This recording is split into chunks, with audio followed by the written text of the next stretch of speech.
Johan Koval, bonsoir. Bonsoir. Merci d'être là ce soir. Avant de nous projeter ensemble sur la suite de votre saison, un mot sur les championnats d'Europe en salle. Le 2 mars, vous avez terminé 9e de la finale du 3000 mètres en 8 minutes 2 secondes et 35 centièmes. Vous avez attaqué fort, puis ça a coincé.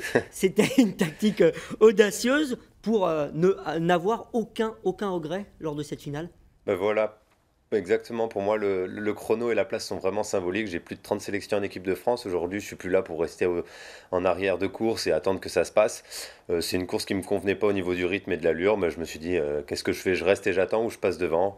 Et je prends du plaisir comme j'aime le faire. Et c'est ce que j'ai fait. J'ai pris la course à mon compte jusqu'à exploser correctement dans le dernier tour. Mais bon, c'est sans regret parce que j'étais pas prêt pour une course tactique. Je le savais. Donc j'ai joué mes cartes avec mes atouts du moment. Et c'est pas passé cette fois-ci. Mais bon, c'était pas l'objectif de l'hiver. C'était pas l'objectif de la saison. Et le plus important, comme vous l'avez dit, c'est que j'ai pris beaucoup de plaisir sur cette finale. Glasgow, c'était une étape justement. Quel bilan tirez-vous de votre préparation hivernale?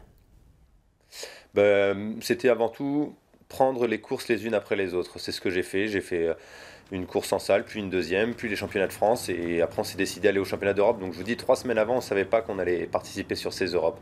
Donc, le bilan, c'est très, très positif parce que je fais 7,50 au niveau du chrono et dans des conditions assez symboliques. Donc, je pense que je suis au niveau de mon record et donc c'est de bonne augure pour la suite. Justement, l'objectif, ce sont les mondiaux de Doha fin septembre sur 3000 mètres. Steep cette fois, le Steep, c'est votre course au Qatar. Allez, c'est le podium. J'espère. Je m'entraîne toujours avec ça dans un coin de ma tête. C'est pas facile avec tous les pays et tous les athlètes qui ont les dents longues, mais j'en fais partie aujourd'hui. Aujourd'hui, c'est une saison que je vais préparer. Là, je suis en coupure, j'ai 15 jours de coupure et quand je vais reprendre, j'ai 6 mois et demi de préparation pour être fort pour le championnat.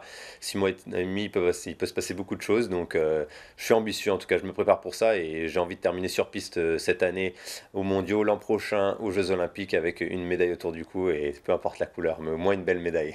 Ah ouais, bah, c'est tout ce qu'on vous souhaite. En tout cas, merci Johan Koval d'avoir accepté notre invitation. Bon repos et on va vous suivre sur le reste de la saison jusqu'à même Tokyo 2020, évidemment. Merci beaucoup, Johan. Merci.